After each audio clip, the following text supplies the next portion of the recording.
Sekali untuk hari ini kita boleh sama-sama berkumpul di hari ini. Kita sama-sama beribadah bersama dengan teman-teman kita. Secara khusus hari ini kita akan sama-sama merayakan untuk PW yang ke-11. Kita mengucap syukur untuk segala penyertaan Tuhan. Hari ini kita akan sama-sama merenungkan kebenaran firman Tuhan. Together we strive. Hal apakah itu? Dalam bagaimana kita sama-sama berjuang bersama sebagai rekan-rekan, sobat muda yang ada. Mari kita sama-sama berdiri. Kita menenangkan hati dan pikiran kita di hadapan Tuhan.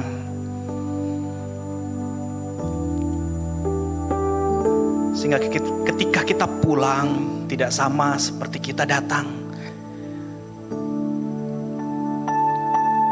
Izinkan Tuhan berbicara kepada kita melalui setiap pujian yang ada, melalui firman Tuhan yang ada. Izinkan Tuhan membentuk setiap kita menjadi anak-anaknya yang berkenan di hadapannya.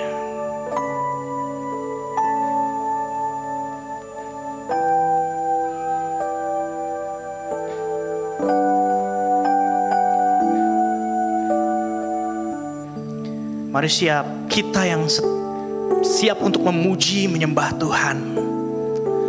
Kita akan sama-sama memulai ibadah kita pada siang hari ini dengan sebuah pengakuan bahwa pertolongan kita adalah di dalam nama Tuhan yang menciptakan langit dan bumi, yang memelihara kesetiaannya sampai selama-lamanya dan tidak meninggalkan pekerjaan tangannya atas kita.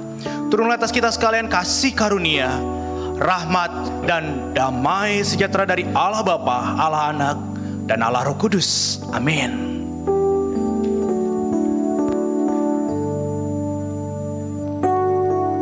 Mazmur 84 ayatnya yang ke-11. Sebab lebih baik satu hari di pelataranmu daripada 1000 hari di tempat lain. Lebih baik berdiri di ambang pintu rumah Allahku daripada diam di kemah-kemah orang fasik. Mari kita bawa hati kita pada saat ini untuk menyembah Tuhan dengan hati kita yang paling dalam. Mari kita bawakan pujian ini dengan hati yang kembali padanya.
I'm sorry, Lord, for the thing I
pribadi kepada Tuhan. Mari kita pakai waktu ini untuk mengakui dosa-dosa kita yang kita lakukan minggu ini dan mengucap syukur kepadanya atas kebaikannya minggu ini. Mari kita berdoa.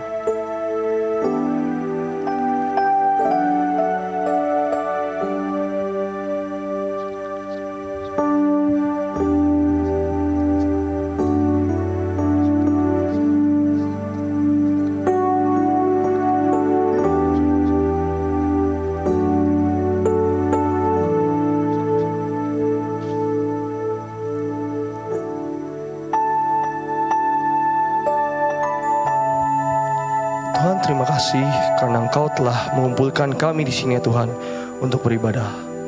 Tolong Engkau berkati ibadah ini agar bisa berjalan sesuai dengan kehendak-Mu, dan semoga firman yang nanti akan kami dengar bisa kami resapi ya Tuhan dalam kehidupan kami. Dalam nama Tuhan Yesus kami berdoa. Amin.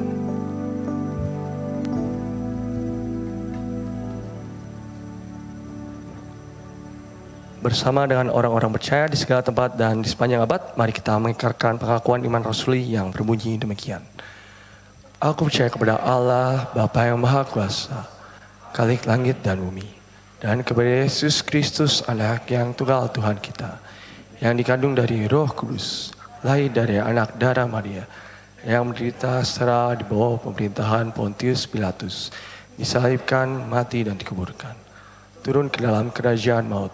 Pada hari yang ketiga bangkit pula dari antara orang mati, naik ke surga, duduk sebelah kanan Allah, Bapa yang Maha Kuasa, dan dari sana Ia akan datang untuk menghakimi orang hidup dan yang mati.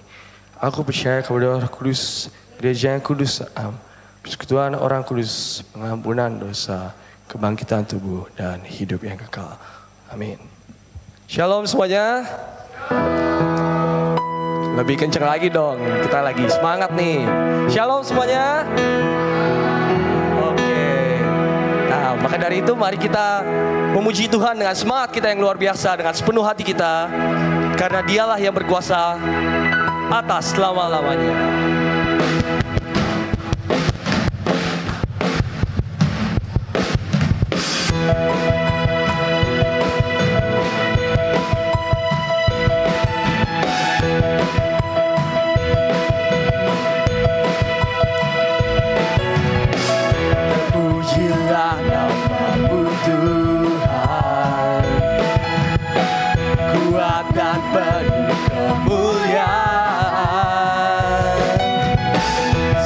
Suara kami nyatakan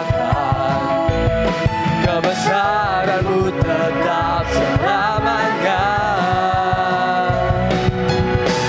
Terpujilah nama-Mu Tuhan, ajaib dan penuh keagungan. Satu hati kami nyatakan kerajaan-Mu kekal selamanya. Oh, Engkaulah Raja atas dunia, yang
membebaskan jiwa.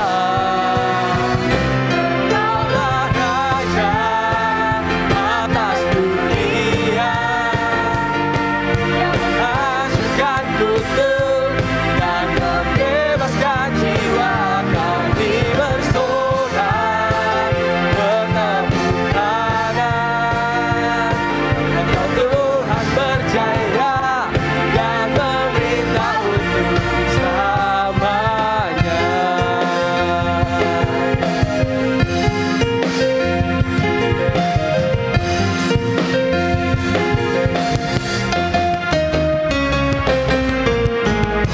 Pujilah nama Tuhan. Ayo, tepuk tangan semuanya. Silakan duduk teman-teman. Ya, pada sekarang kita akan membacakan responsoria. Yang liturgis akan saya bacakan dan teman-teman akan membacakan yang jemaatnya ya. Apa yang dikehendaki perintah yang ke-9?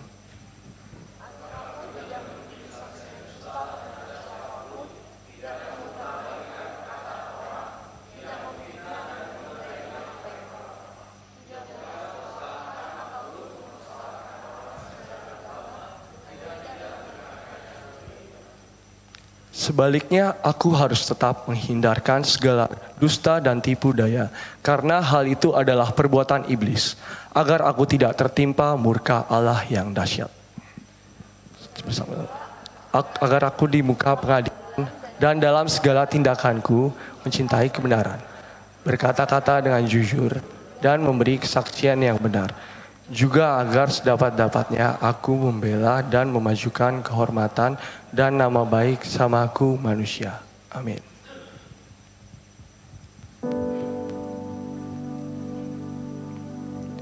Selanjutnya kita akan membawakan sebuah pujian, di mana kita akan yang mengingatkan kita bahwa komunitas ini adalah suatu kesatuan. Karena kasihnya Tuhan yang luar biasa bagi kita, maka komunitas ini bisa bertahan selama ini karena kasihnya yang luar biasa. Mari kita nyanyikan pujian ini, jadikan kami satu.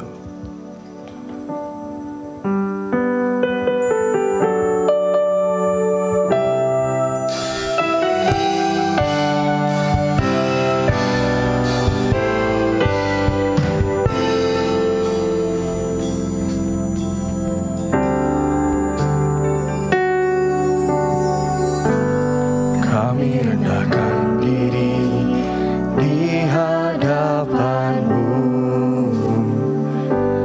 membawa hancur hati saat berseru, agar kami saling melengkapi tubuh-Mu, seperti Kau dan Yesus adalah satu.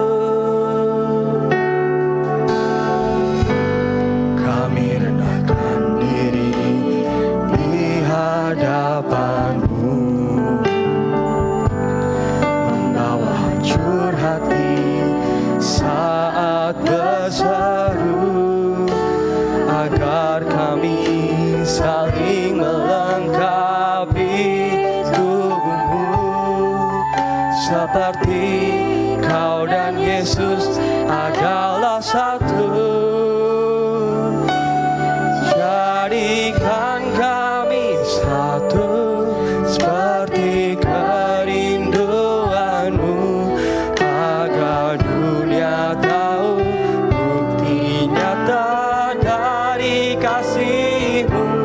Sebelum kami pergi memberitakan kasih-Mu, mulailah dari kami lebih dulu. Jadikan kami satu. Mari teman-teman kita berdiri dan kita nyanyikan lagu ini sekali lagi.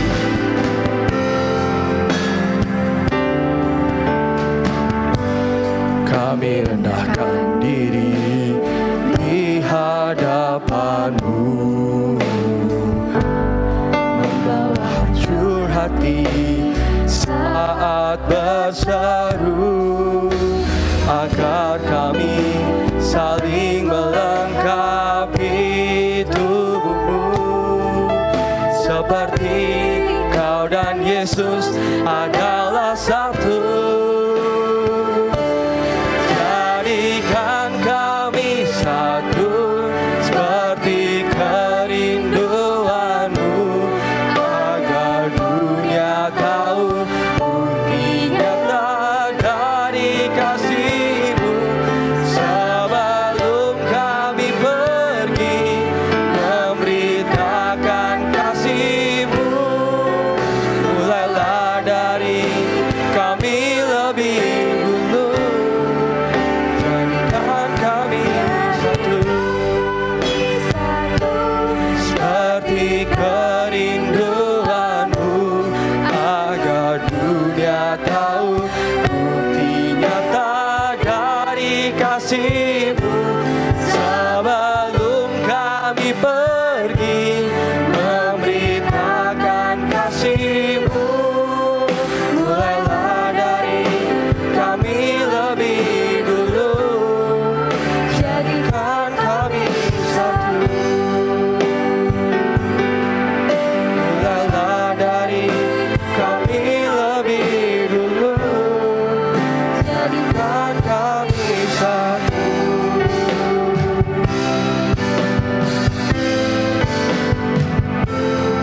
Saya persilahkan kepada hambanya.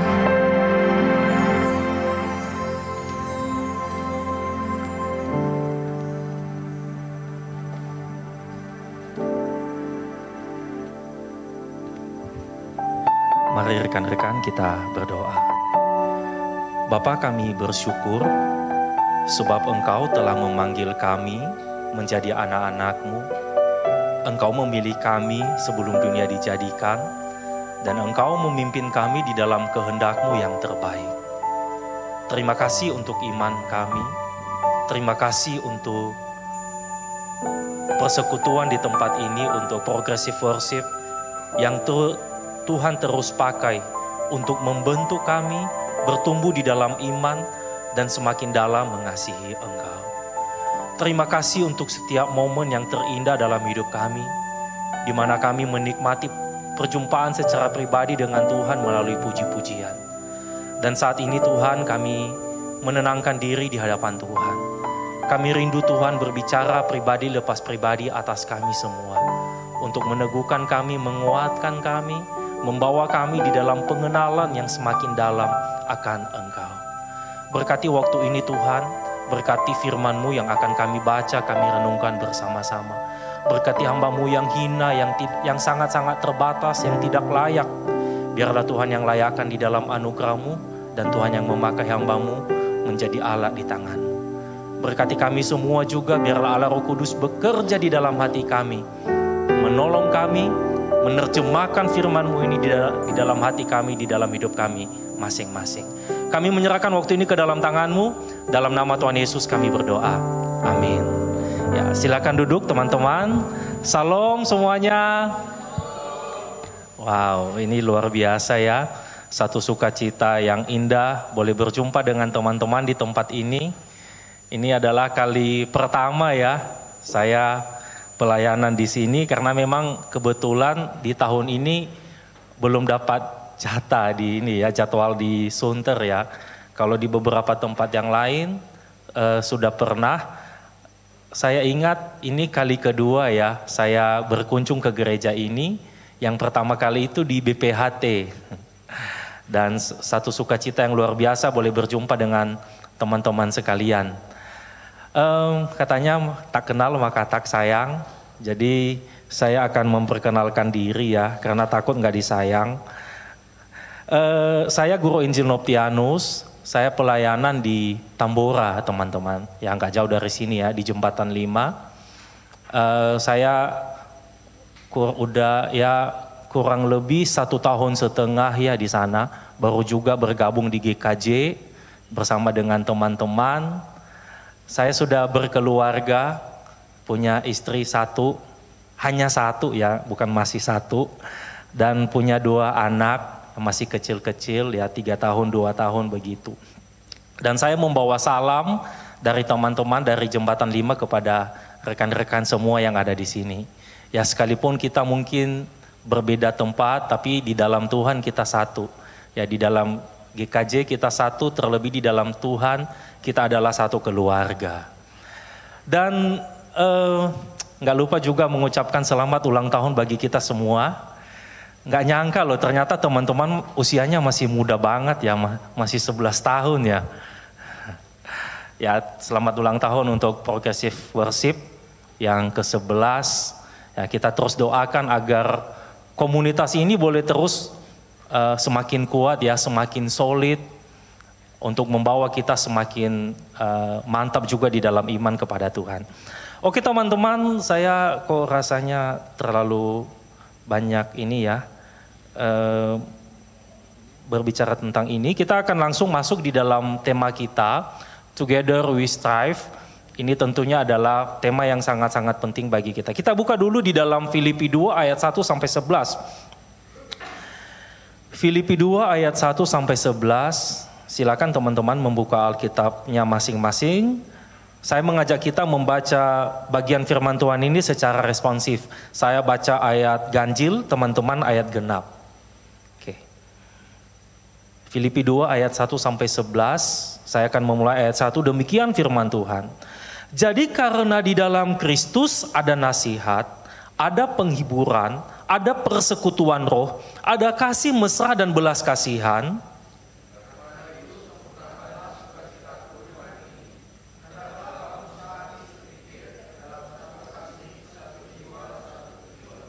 Dengan tidak mencari kepentingan sendiri atau puji-pujian yang sia-sia, sebaliknya hendaklah dengan rendah hati yang seorang menganggap yang lain lebih utama daripada dirinya sendiri.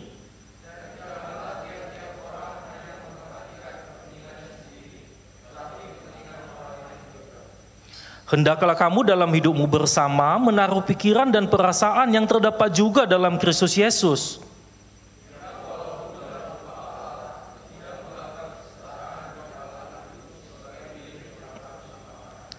Melainkan telah mengosongkan dirinya sendiri dan mengambil rupa seorang hamba dan menjadi sama dengan manusia.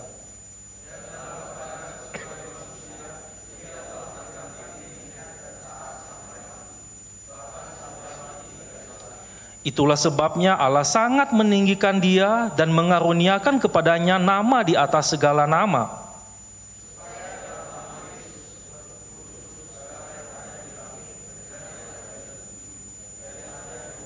Ayat 11 sama-sama. Dan segala lidah mengaku Yesus Kristus adalah Tuhan bagi kemuliaan Allah Bapa. Amin. Sedemikian jauh pembacaan firman Tuhan. Berbahagialah setiap kita yang membaca, yang merenungkan dan yang melakukan firman Tuhan di dalam kehidupan kita masing-masing. Teman-teman, saya mengajak kita untuk menyaksikan video singkat berikut ini ya. Silakan.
Teman-teman, ini adalah video yang mungkin ya, ini bukan sesuatu, banyak yang mungkin bukan sesuatu yang baru lagi bagi kita.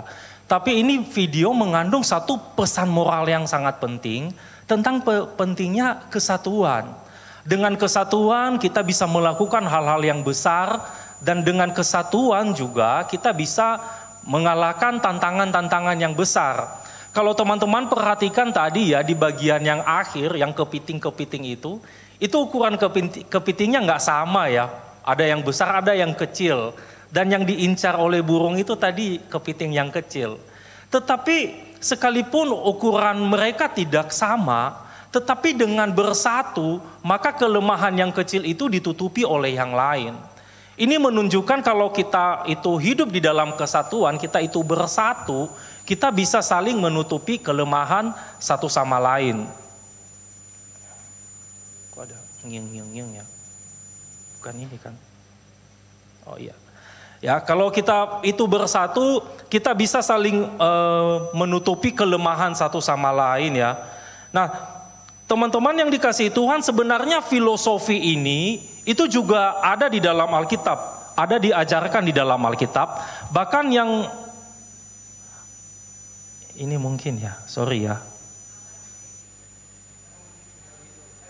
Oh ya, oke, nggak apa-apa ya. Oke.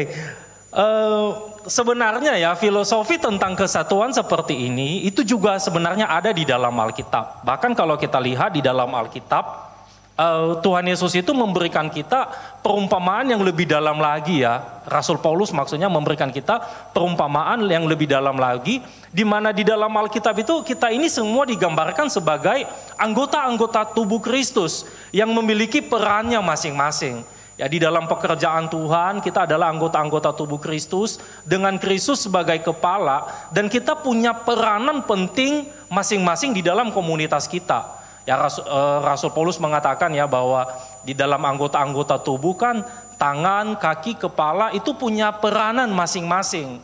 Dan kalau misalnya semuanya jadi tangan, maka tidak ada yang akan jadi kaki. Demikian juga kalau misalnya semua anggota tubuh kita itu adalah kaki, maka itu akan jadi aneh gitu loh, karena tidak akan ada yang akan menjadi tangan. Jadi semuanya adalah semuanya sesuai dengan fungsinya masing-masing. Teman-teman, spirit kesatuan itu adalah hal yang sangat penting di dalam kehidupan kita sebagai anak-anak Tuhan. Ya, satu kali Tuhan Yesus itu menyembuhkan seorang yang bisu ya, yang karena kerasukan setan. Tapi kemudian setelah orang itu disembuhkan oleh Tuhan Yesus, orang-orang Yahudi itu protes. Ya, tahu sendiri ya teman-temannya, orang-orang Yahudi itu kan nggak suka dengan Tuhan ya. Jadi mereka mencari-cari cara bagaimana mereka mempersalahkan Tuhan. Dan di dalam pada saat itu setelah orang itu sembuh, orang-orang Yahudi itu memfitnah Tuhan Yesus. Mereka mengatakan bahwa itu bukan karena kuasa Tuhan dia menyembuhkan orang yang bisu itu, tetapi karena kuasa Beelzebul. Dan menarik sekali untuk memperhatikan jawaban Tuhan Yesus, perumpamaan yang digunakan oleh Tuhan Yesus untuk menjawab orang-orang Yahudi itu. Yang pertama, Tuhan Yesus mengambil perumpamaannya tentang kerajaan. Tuhan Yesus mengatakan bahwa jika sebuah kerajaan itu terpecah-pecah, maka kerajaan itu pasti akan binasa. Kemudian Tuhan Yesus mengambil satu contoh lagi, dia mengatakan keluarga yang terpecah-pecah itu pasti akan runtuh. Dan hal yang paling menarik adalah di bagian akhir, Tuhan Yesus mengatakan jikalau iblis juga terbagi-bagi dan melawan dirinya sendiri, bagaimanakah kerajaannya dapat bertahan? Perhatikan ini baik-baik, Tuhan Yesus mengatakan iblis pun kalau tidak bersatu, maka kerajaannya akan hancur. Iblis itu sudah sumber perpecahan, sudah sumber kehancuran. Tetapi teman-teman yang dikasihi Tuhan, jika iblis itu tidak bersatu pun, maka kerajaannya akan hancur. Ini menunjukkan bahwa spirit perpecahan itu di dalam titik tertentu lebih berbahaya dari iblis itu sendiri gitu loh. Nah teman-teman, jika sebegitu besarnya dampak dari spirit perpecahan itu, ya bahkan untuk level iblis pun bisa sampai separah itu, apalagi di dalam kehidupan kita sebagai anak-anak Tuhan, apalagi di dalam gereja kita, ya, spirit perpecahan itu tidak boleh ada di dalam gereja kita. itu harus kita tolak jauh-jauh ya. Kita harus solid, kita harus bersatu ya. Kita harus akur satu sama lain ya, mengesampingkan segala perbedaan-perbedaan yang penting di antara kita. Nanti kita akan melihat ini lebih jauh.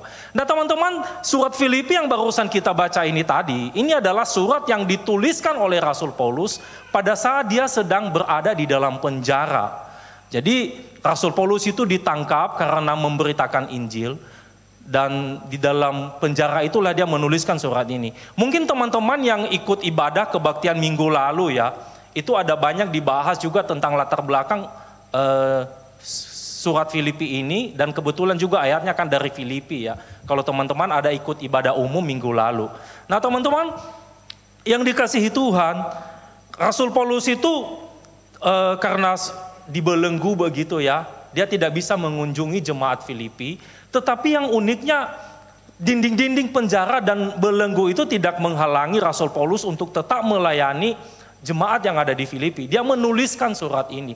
Dia memberikan pesan ini mengingatkan agar jemaat di Filipi itu senantiasa bersatu hati ya, senantiasa teguh bersatu hati di dalam Tuhan. Jadi surat ini sebenarnya adalah pengganti ini kayak menggantikan diri Rasul Paulus ya, untuk tetap meneguhkan jemaat ya, kalau kita perhatikan di dalam surat ini dari awal ya, ini banyak bercerita tentang bagaimana Rasul Paulus itu berusaha untuk meneguhkan iman orang-orang Filipi, untuk meneguhkan mereka untuk terus-menerus kuat di dalam iman kepada Kristus. Dan di dalam bagian ini tadi Rasul Paulus mengingatkan mereka untuk juga bersatu hati ya. Diawali dengan satu pernyataan, jadi karena dalam Kristus ada nasihat, ada penghiburan kasih, ada persekutuan roh, ada kasih mesra dan belas kasihan. Karena itu sempurnakanlah sukacitaku dengan ini. Hendaklah kamu sehati sepikir dalam satu kasih, satu jiwa, satu tujuan. Kenapa teman-teman? Karena pada saat itu persoalan di antara jemaat-jemaat Tuhan itu sangat-sangat kompleks. Tantangan itu datang dari luar dan dari dalam.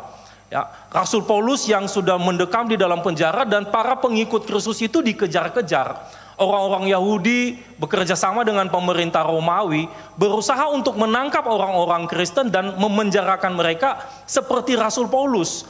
Jadi orang-orang Kristen pada saat itu hidup di bawah tekanan, hidup di bawah intimidasi.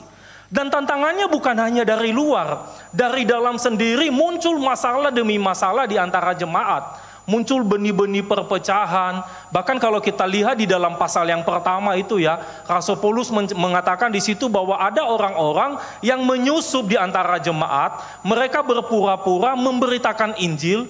Tujuannya cuma satu, itu untuk menambah beban Rasul Paulus. Karena pada saat itu para pengikut Kristus, orang-orang yang memberitakan Injil itu sudah dianggap sebagai sumber kekacauan stabilitas politik di dalam kerajaan, sehingga orang-orang ini memberitakan Injil untuk tujuan itu, untuk terus menarik perhatian pemerintah Roma pada saat itu untuk terus menekan kekristenan. Tetapi Rasul Paulus yang mengatakan di situ dia tetap bersukacita di dalam hal itu, tetapi tetap saja cara mereka bertahan di tengah-tengah kondisi yang demikian itu adalah dengan senantiasa bersatu hati, ya, dengan kuat di dalam komunitas.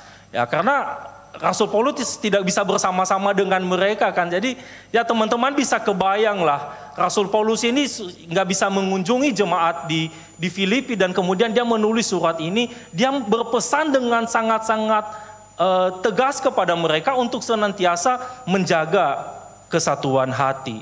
Nah teman-teman, ada beberapa hal yang bisa kita perhatikan ya, nilai-nilai pesan-pesan penting ya dari nats ini tadi yang bisa kita lihat ya, tentang cara untuk kita bisa mencapai kesatuan itu sendiri.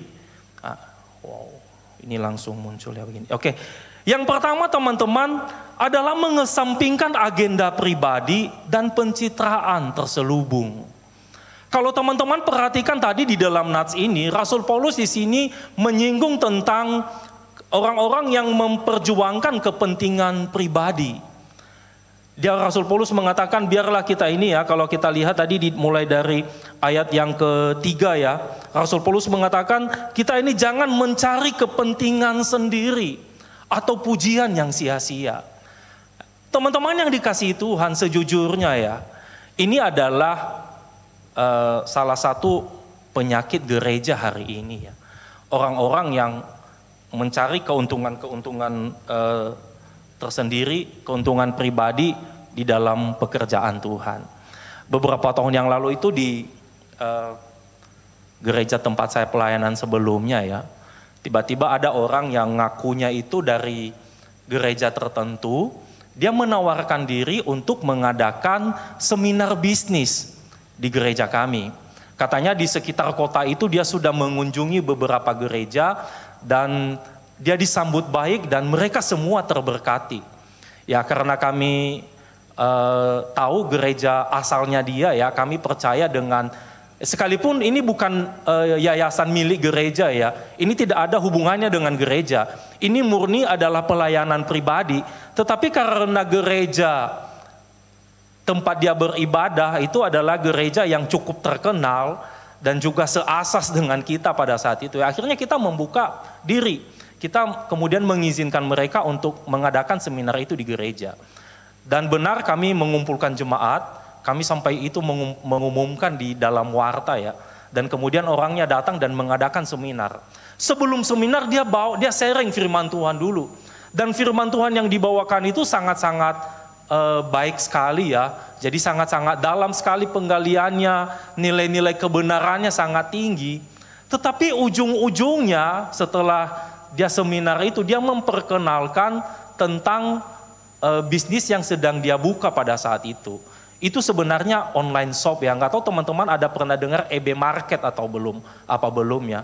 Ini sih hati-hati ya bagi kita ya, yang kalau teman-teman mungkin atau gereja dikunjungi ditawarin untuk seminar aneh-aneh gitu loh.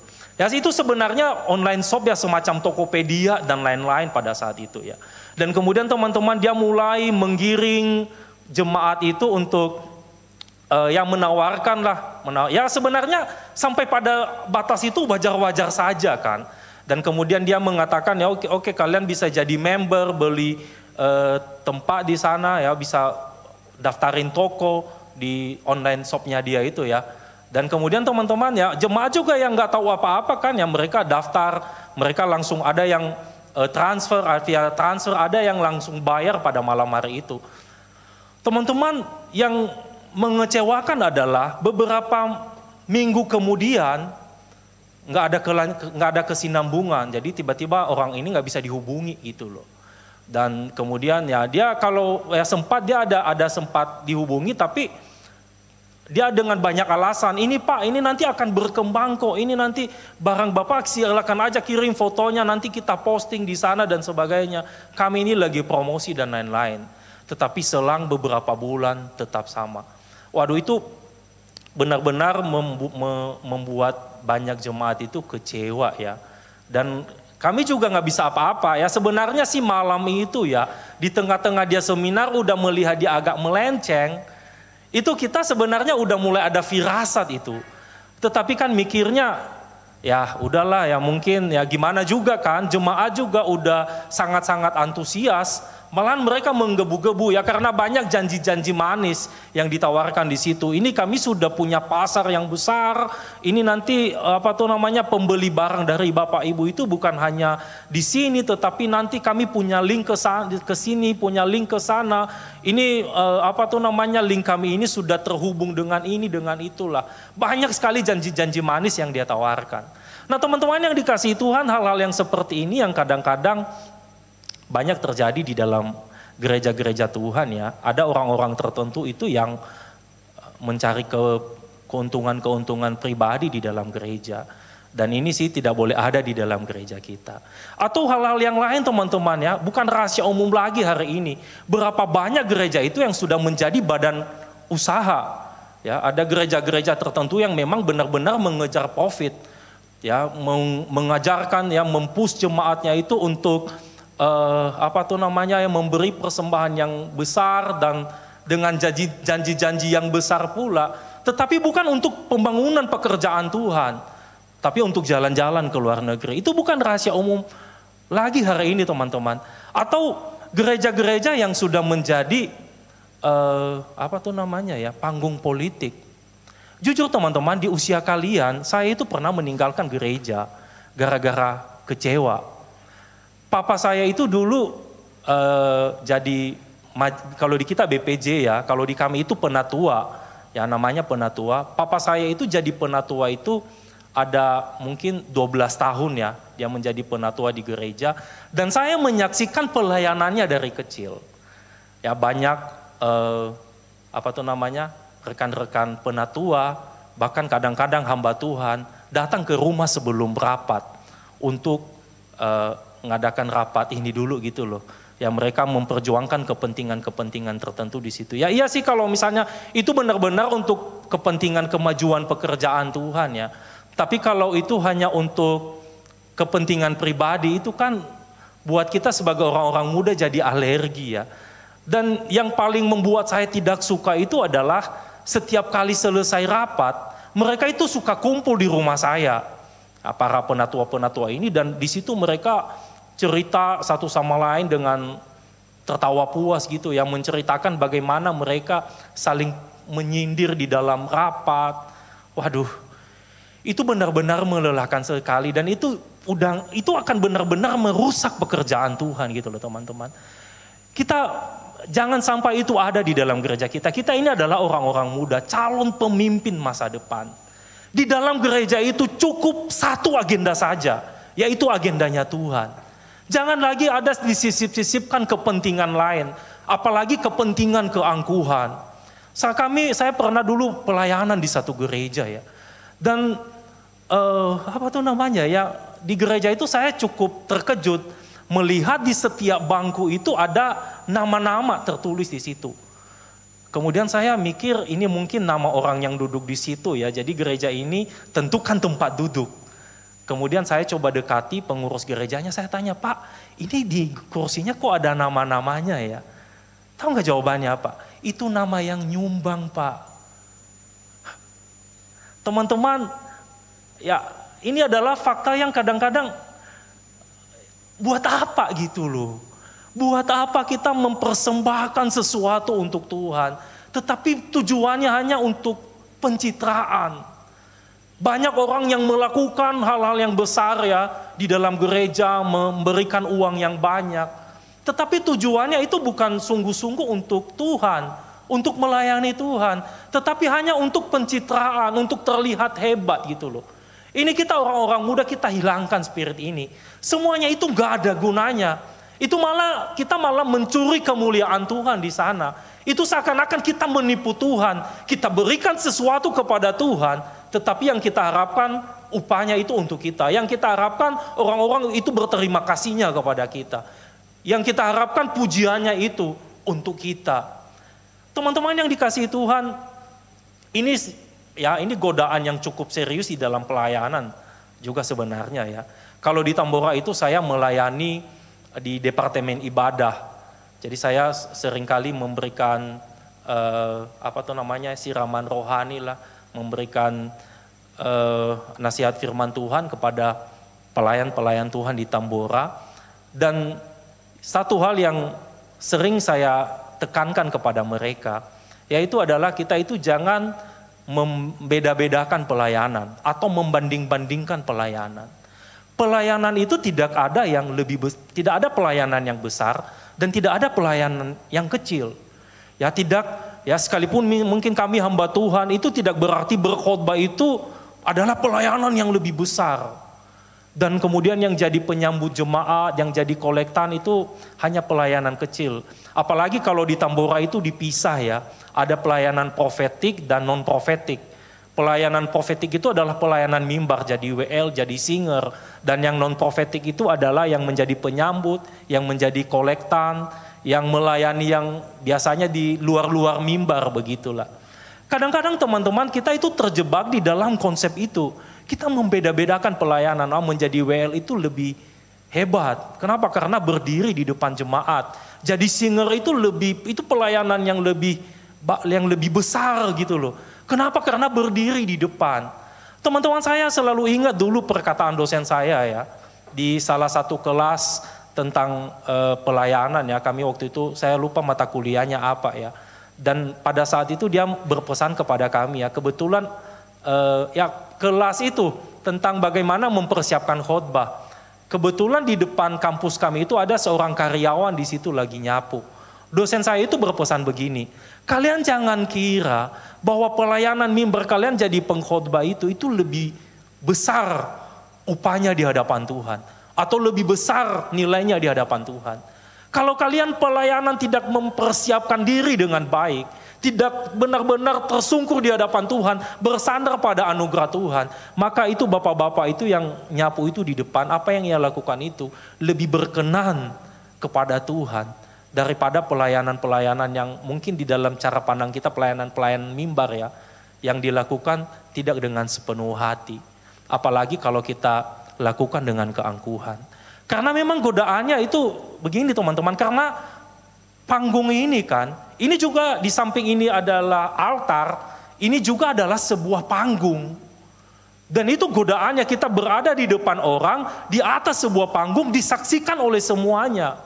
Godaan untuk kemudian mencuri kemuliaan Tuhan, itu bagi kita sangat besar. Makanya saya sering ingatkan ya kepada teman-teman di tim ibadah di Tambora. Panggung ini tidak boleh kita lihat sebagai panggung, tetapi kita lihat sebagai mezbah. Dan keberadaan kita di atas mezbah Tuhan, itu jangan sesekali menghalangi jemaat itu untuk melihat kepada Tuhan. Mereka hanya melihat diri kita. Kalau bisa kita itu menyingkir agar orang dapat melihat kemuliaan Tuhan. Saya ceritakan kepada mereka tentang Yohanes Pembaptis ya, di mana dia mengatakan, biarlah dia akan semakin besar dan aku harus semakin kecil. Teman-teman yang dikasihi Tuhan, mari kita perjuangkan ini, kita mengesampingkan agenda-agenda pribadi dan pencitraan yang terselubung di hadapan Tuhan. Karena semuanya itu enggak ada gunanya gitu loh. Apa sih artinya sebuah pujian jika semua yang kita lakukan di dalam gereja kita itu pada akhirnya tidak memuliakan Tuhan, tidak menyenangkan hati Tuhan. Malah mungkin Tuhan itu kadang-kadang sakit hati ya dengan apa yang kita lakukan di dalam pekerjaannya. Teman-teman yang dikasihi Tuhan, saya sering menyampaikan ini di di mana-mana saya pelayanan ya. Kita harus ingat bahwa kita ini sebagai anak-anak Tuhan, itu di samping kita adalah orang yang paling bisa memuliakan Tuhan, kita juga sebenarnya adalah orang-orang yang paling berpotensi menyakiti hati Tuhan. Teman-teman, kalau teman-teman mungkin ada ingat salah seorang pemimpin dunia yang besar lah, ya, siapa mungkin kasih contoh lah, mungkin Vladimir Putin lah, atau siapa mungkin ya, presiden-presiden yang besar. Itu kalau orang-orang yang sebesar itu kalau musuh-musuhnya coba nyakitin presiden besar itu, maka dengan mudahnya dihancurkan gitu loh. Saya dengar beberapa waktu yang lalu itu ya, ada seorang warga negara Jepang, seorang perempuan yang jadi buronan Vladimir Putin. Kenapa? Karena yang nggak tahu ada masalah apa gitu ya, itu sampai ditetapkan jadi buronan negara. Orang-orang yang sebesar itu yang paling bisa menyakiti hatinya itu adalah ya orang-orang terdekatnya. Sama juga halnya dengan Tuhan. Ketika musuh-musuh Tuhan itu yang mencoba untuk menyakiti hati Tuhan, dengan mudahnya itu Tuhan tendang jadi debu atau dihembuskan jadi uap gitu ya. Tetapi yang paling berpotensi menyakiti hati Tuhan itu adalah kita, anak-anaknya. Dan kadang-kadang hanya gara-gara hal yang sepele seperti ini, pencitraan terselubung hebat-hebatan gitu loh. Di dalam pekerjaan Tuhan itu ya ada persaingan-persaingan yang terselubung juga gitu loh. Ada persaingan sesama anggota pelayan, pengen tampil. Kemudian kalau di jadwal pelayanan milih-milih. Kalau jadi kolektan doang sih rasanya itu terlalu, ya bukan level gue deh. Nah itu gak boleh ya teman-teman. Semua pelayanan itu kalau kita lakukan dengan kerendahan hati dan kesungguhan hati di hadapan Tuhan, itu berkenan kepada Tuhan. Dan justru di situ lah letak dari keberhasilan pelayanan kita. Saya seringkali ketika evaluasi WL itu ya, kalau di Tambora ya, saya selalu mengingatkan mereka. Di dalam pelayanan itu, yang harus kita selalu evaluasi, itu adalah kita bertumbuh enggak melalui pelayanan kita. Bertumbuh enggak melalui komunitas kita.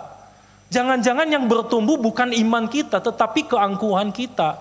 Ini makanya teman-teman, Rasul Paulus juga mengingatkan jemaat pada saat itu ya, untuk menyingkirkan semua agenda-agenda pribadi itu dan semua bentuk-bentuk pencitraan terselubung itu.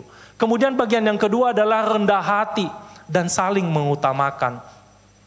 Teman-teman, kita harus ingat ya, bahwa kadang-kadang perpecahan itu terjadi seiring kita itu semakin saling mengenal.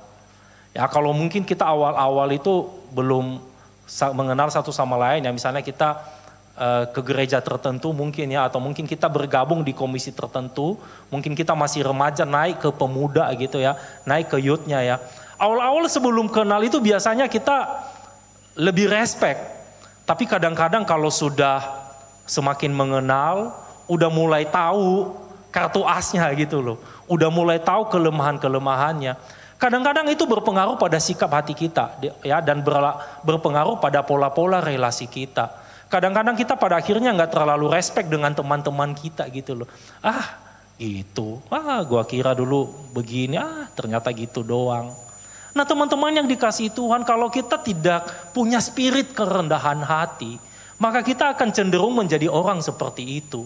Tetapi kalau kita selalu rendah hati dan menyadari bahwa kita sendiri juga punya kelemahan, kita akan selalu respect kepada orang lain gitu loh, dan selalu berbesar hati, selalu memaklumi orang lain. Bahkan kerendahan hati ini itu juga nanti yang akan sangat-sangat berpengaruh pada konflik-konflik kecil yang terjadi di dalam komunitas kita. Kalau kita nggak ada kerendahan hati dan saling menghargai, saling mengutamakan satu sama lain, maka itu akan memperparah semua konflik-konflik yang ada di antara kita. Teman-teman, saya pernah ya di dalam satu kesempatan ya, saya sakit hati dengan rekan pelayanan. Sakit hatinya itu gara-gara masalah sepele. Ya sepele tapi serius sih. Kami waktu itu saya terpilih jadi WL Natal ya. Dan kebetulan WL-nya ada 2 orang bersama dengan rekan. Dan malam sebelum hari H itu kami latihan. Kami lagi latihan, lagi asik-asik latihan. Tiba-tiba ada seorang rekan pelayan itu datang marah-marah. Itu di depan umum loh. Padahal itu kesalahpahaman. Dia kira saya itu adalah si acara.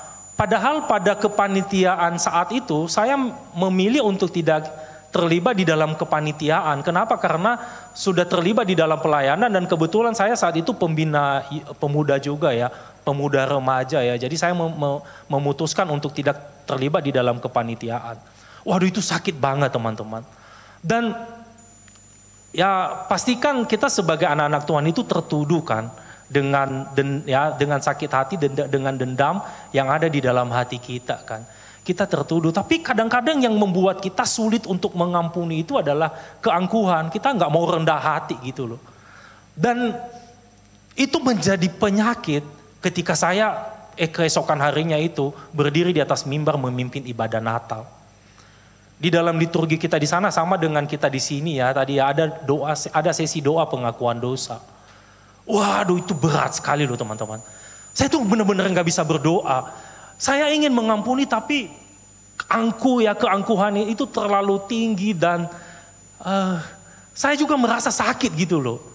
Saya merasa bahwa mengampuni itu rasanya 2 kali lebih sakit daripada ketika disakiti. Akhirnya saya nggak bisa mimpin doa pengakuan dosa. Kemudian saya bergumul di hadapan Tuhan dan ya untuk memberikan saya waktu saya berkata kepada jemaat Tuhan sekalian, saya memberikan kesempatan bagi kita untuk berdoa secara pribadi di hadapan Tuhan. Sementara saya bergumul, saya katakan kepada Tuhan, Tuhan gak bisa. Itu kemarin sih di depan umum dan itu jelas-jelas bukan salah saya. Kalau misalnya itu kesalahpahaman, kenapa harus begitu? Saya benar-benar merasa dipermalukan. Dan sakit Tuhan. Nggak bisa Tuhan, saya nggak bisa. Tapi ini juga butuh kan, saya harus memimpin doa pengakuan dosa. Di dalam pergumulan itu teman-teman, tiba-tiba Tuhan itu berbicara di dalam hati nurani saya. Tuhan itu cuma berkata begini, aku pun sakit ketika mengampuni engkau. Wah, saya itu seperti api yang berkobar-kobar disiram air gitu. Saya ingat kepada Tuhan Yesus, iya Tuhan. Kalau Tuhan itu tidak merendahkan diri, atau Tuhan itu mengatakan di salib itu sakit, dia engkau turun dari salib, saya ini jadi apa? Teman-teman yang dikasihi Tuhan, ya kerendahan hati itu sangat dibutuhkan di dalam komunitas kita. Untuk kita saling menerima satu sama lain, untuk kita saling memaklumi satu sama lain. Dan hal yang ketiga adalah menyangkal diri demi kemuliaan Allah. Di dalam nats ini tadi kita sudah banyak melihat ya, Rasul Paulus memberikan kita contoh ya, contoh Kristus ya yang dijadikan contoh. Di mana Kristus itu menyangkal diri. Dia bahkan mengatakan mengosongkan diri. Nah, ini tentunya pro kontra yang mungkin nanti lebih dalam dibahas di dalam tema-tema yang lain ya, tentang tema kenosis, tapi itu tidak akan kita bahas panjang lebar hari ini karena fokus kita bukan di sana ya. Tetapi di dalam nats ini tadi dikatakan bahwa Kristus itu merendahkan diri. Saya kadang-kadang teman-teman kalau merenungkannya, apa yang Tuhan lakukan itu kepada kita, itu kadang-kadang kadang-kadang saya merasa itu benar-benar di luar nalar gitu loh. Emang apa sih pentingnya kita itu sampai Tuhan melakukan pengorbanan yang sedemikian besar bagi kita. Teman-teman, kalau kita itu menyelidiki Alkitab ya, sebenarnya yang jatuh di dalam dosa itu bukan cuma kita loh. Yang jatuh di dalam dosa itu malaikat kan. Iblis itu ya teman-teman mungkin dengar istilah Lucifer, ya itu sekalipun itu sekali lagi itu banyak penjelasan sebenarnya ya. Tetapi kita semua tahu itu pasti mengarah ke siapa gitu loh. Mengarah kepada iblis yang jatuh di dalam dosa. Tapi kalau kita lihat ya di dalam seluruh Alkitab, nggak ada loh satu ayat pun yang mencatat bahwa Tuhan itu menyediakan pengampunan atau penebusan bagi malaikat. Tapi pada saat kita yang jatuh di dalam dosa, itu Kristus sendiri loh meninggalkan tahta kemuliaannya. Itu dia mau mati di kayu salib. Dia mengosongkan dirinya. Itu untuk menyelamatkan kita. Teman-teman itu di dalam ya waktu-waktu tertentu itu benar-benar menyentuh saya ya. Bahkan saya itu pernah sangat-sangat menangis ini tuh ya. Ya sangat-sangat ini sedih dalam sekali gitu loh. Ketika nonton film The Passion of the Christ itu. Momen ketika Tuhan Yesus itu dipaku dan dia berteriak. Tiba-tiba ada suara di dalam hati saya gitu loh ya. Ya di dalam, engkau tahu Nopti bahwa setiap teriakan itu untuk engkau. Engkau tahu bahwa setiap tetes darah itu untuk engkau. Teman-teman, kadang-kadang yang memang begitu, apa yang dilakukan oleh Kristus bagi kita, itu kadang-kadang di luar nalar. Padahal kita ini apa? Kita ini cuma debu yang mendapatkan anugerah hidup dari Tuhan gitu loh. Di mana Tuhan itu memberikan nafas kepada kita sehingga kita itu hidup. Tetapi Kristus itu memperlakukan kita begitu istimewa, bahkan rela untuk melakukan hal yang sangat besar kepada kita. Dan kita bisa melihat teman-teman apa yang dilakukan Kristus itu membuat kasih Allah itu benar-benar dinyatakan gitu loh. Dan jika Kristus bisa melakukan hal yang demikian, siapa kita gitu loh. Masa iya Kristus yang mau menyangkal dirinya? Saya kadang-kadang berpikir begini ya, kalau misalnya ada seorang narapidana yang sudah terpidana mati gitu ya, itu dikunjungi oleh seorang presiden misalnya. Kemudian tiba-tiba dari penjara dia meludah ke muka presiden. Waduh itu menghina banget tentunya ya. Seorang terpidana mati yang tinggal tunggu berapa hari lagi dieksekusi gitu loh. Meludahi muka presiden. itu sangat-sangat pasti orang itu pasti mungkin akan langsung ditembak di situ. Tapi luar biasanya Tuhan, satu pribadi yang lebih besar dari presiden manapun, dari raja manapun, dia bukan hanya diludahi tetapi dia dipasangkan mahkota duri seperti itu ya waduh. Tapi dia tetap mau melakukannya untuk kita gitu loh. Dia menyangkal dirinya semua karena kasihnya itu kepada kita. Teman-teman, kalau Kristus saja mau melakukan hal yang demikian kepada kita, siapa kita gitu loh. Marilah teman-teman kita belajar untuk menyangkal diri kita dan senantiasa memperjuangkan kemuliaan Tuhan di dalam hidup kita. Kalau saya setiap kali lihat teman-temannya di usia sekarang ya, itu mengingatkan saya pada waktu-waktu di mana saya juga di usia teman-teman. Dan hal yang paling berkesan bagi saya adalah bahwa waktu itu berjalan sangat singkat. Beberapa tahun yang lalu itu saya kembali ke kampung halaman saya. Dan teman-teman saya yang dulu itu sudah nggak ada lagi. Ada yang sudah kerja, sudah kemana gitu loh. Sudah nggak ada lagi di situ. Saya ingat semua pengalaman-pengalaman bersama, pengalaman-pengalaman yang indah itu ya. Dan itu membuat saya jadi terharu gitu ya. Waduh, itu semua momen-momen itu nggak bisa kembali ya. Kehidupan kita itu sebenarnya hanya sekali. Ada seorang filsuf itu yang menggambarkan ya, kalau waktu itu seperti aliran air. Kita tidak bisa masuk di dalam air yang sama 2 kali. Artinya apa sebenarnya teman-teman? Waktu yang kita miliki di dalam hidup kita itu cuma saat ini.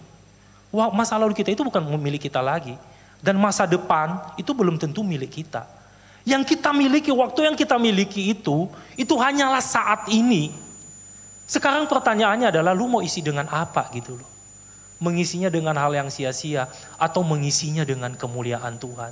Sehingga di dalam satu titik nanti, di masa yang akan datang dengan sukacita menghadap kepada Tuhan.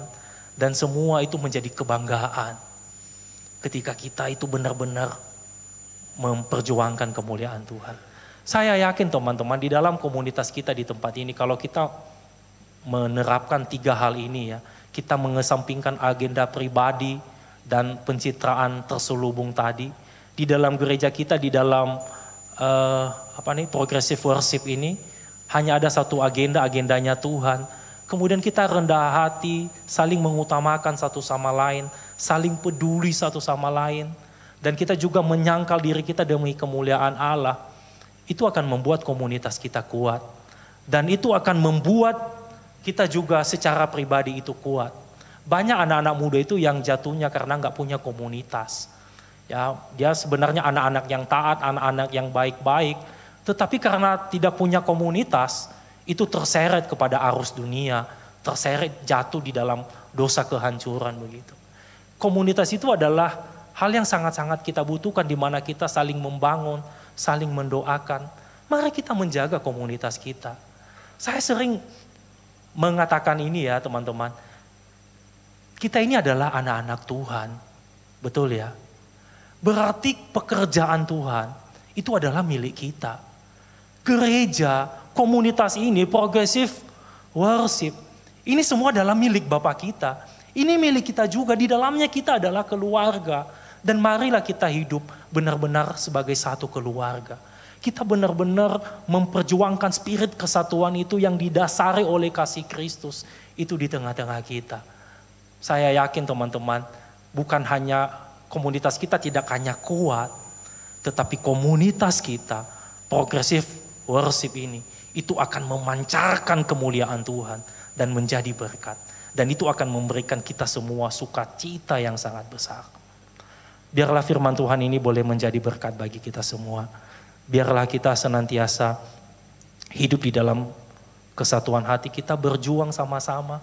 Kita mengembangkan pekerjaan Tuhan yang sudah Dia percayakan kepada kita di tempat ini. Mari kita menenangkan diri, kita berdoa. Bapa di sorga, terima kasih untuk kebenaran firman-Mu. Terima kasih untuk satu teladan nyata yang Kau berikan kepada kami Tuhan. Satu teladan kasih yang sangat-sangat nyata. Yang memberikan kami pengharapan hingga saat ini. Kami juga bersyukur untuk progressive worship yang sudah berusia 11 tahun pada bulan ini. Terima kasih karena Tuhan memakai wadah ini untuk membentuk kami menjadi pribadi yang senantiasa bertumbuh di dalam iman kepada Tuhan. Biarlah di dalam komunitas ini kami senantiasa satu hati. Kami mengesampingkan perbedaan dan semua kebanggaan-kebanggaan dunia yang tidak penting. Tetapi kami sungguh-sungguh memperjuangkan kemuliaan Tuhan di dalam komunitas kami ini. Terima kasih ya Tuhan, berkati firman-Mu di dalam hati kami, di dalam hidup kami. Berkati agar berakar, bertumbuh dan berbuah untuk hormat kemuliaan bagi nama-Mu saja. Dalam nama Tuhan Yesus kami berdoa. Amin.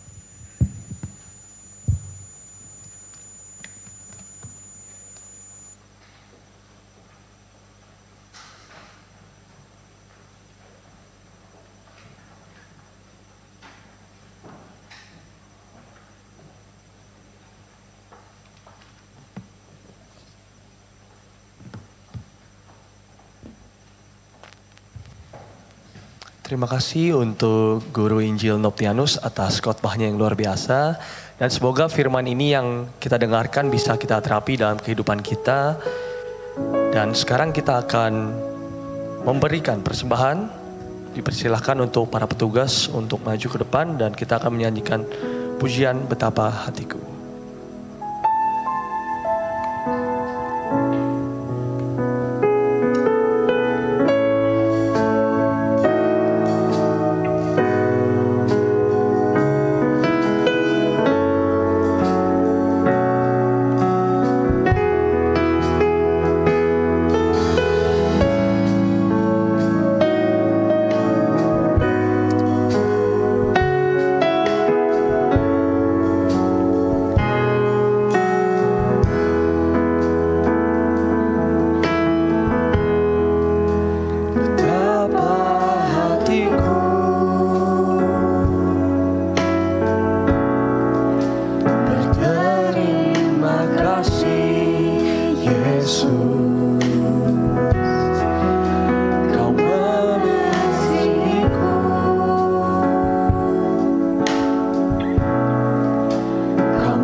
Mari kita menyanyikan lagu ini satu kali lagi dengan hati kita.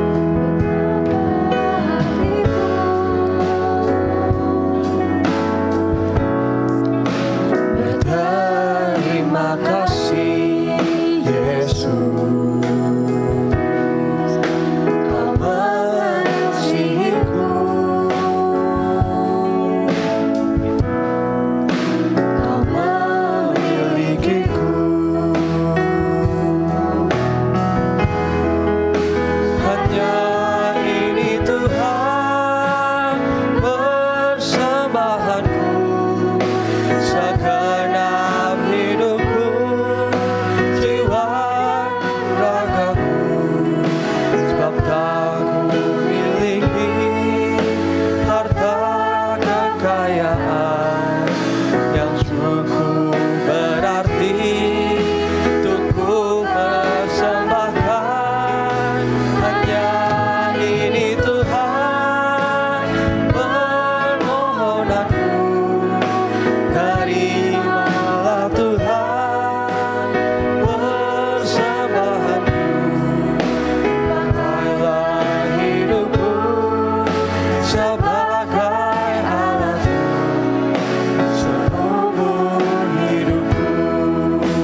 hidupku berarti untuk ku persembahkan.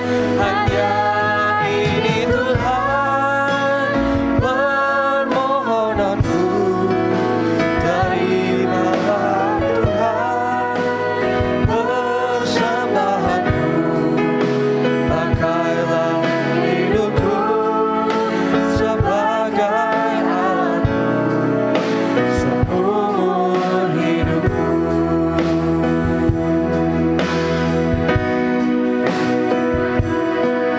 Hidupku sebagai alatmu seumur hidupku.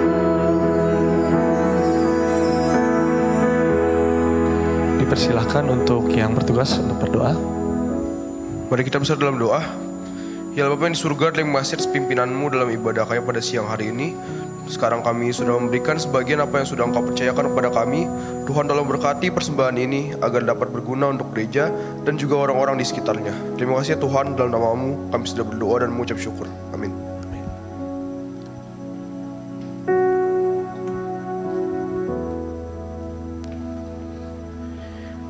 Ya, mari teman-teman sekalian kita sama-sama berdoa untuk pokok doa syafaat yang ada. Kita berdoa untuk program pemerintah dalam membangkitkan perekonomian masyarakat melalui UMKM dengan memberikan subsidi bunga bantuan modal dan insentif pajak PPh 21. Mari kita berdoa untuk hal ini. Setiap para mereka masyarakat melakukan UMKM ini terus lebih baik lagi dalam usaha mereka, dan ini membantu juga untuk perekonomian dalam keluarga dan membantu juga untuk nanti di dalam Indonesia, dalam keuangan yang ada. Mari kita berdoa. Tuhan, kami sama-sama datang kepadamu, mengucap syukur untuk pemerintah yang ada, boleh memperhatikan ya Tuhan, untuk bagaimana UMKM yang ada di Indonesia ini, untuk membangkitkan untuk perekonomian masyarakat yang ada sejak pandemi memang agak sulit ya Tuhan. Kami ucap syukur untuk perhatian daripada pemerintah ini, Tuhan yang bekerja, Tuhan yang campur tangan ya Tuhan, melalui subsidi, bantuan modal yang ada, insentif pajak, PPh 21 yang ada, ini membantu untuk para mereka yang melakukan usaha kecil ini dapat lebih baik lagi ya Tuhan di dalam usaha mereka, untuk mengembangkan dalam usaha mereka dan membangkitkan untuk perekonomian dari kehidupan mereka, masyarakat kecil ini. Tuhan yang menyertai selalu semuanya dalam mereka yang mengambil dalam bagian ini, kerjasama dalam hal ini. Kami menyerahkan semua hal ini ke dalam tangan-Mu, Tuhan yang menyertai semua. Haleluya, amin. Mari kita berdoa untuk pemilihan presiden dan wakil presiden. Kalau kita ikutin berita, memang sudah ada 2 yang mengajukan ya, sudah ada wakilnya, calon wakilnya, ada yang 1 yang ya memang sudah didengung-dengungkan siapa yang menjadi calon wakilnya. Siapapun itu, nanti kita sama-sama berdoa untuk segala persiapannya. Tuhan yang pimpin menyertai KPU, semuanya dapat sama-sama membagikan setiap nanti surat suara didistribusikan dengan baik. Untuk keamanan kita juga sama-sama berdoa, keamanan menjelang untuk pemilihan ini dapat baik-baik semua. Kita sama-sama berdoa untuk hal ini. Tuhan, kami sama-sama berdoa ucap syukur untuk adanya pesta demokrasi yang ada di Indonesia ini. Mengucap syukur juga kami sudah boleh mengetahui calon-calon, baik itu calon presiden maupun calon wakil presiden. Ada 2 yang memang sudah mendaftarkan, 1 lagi masih belum.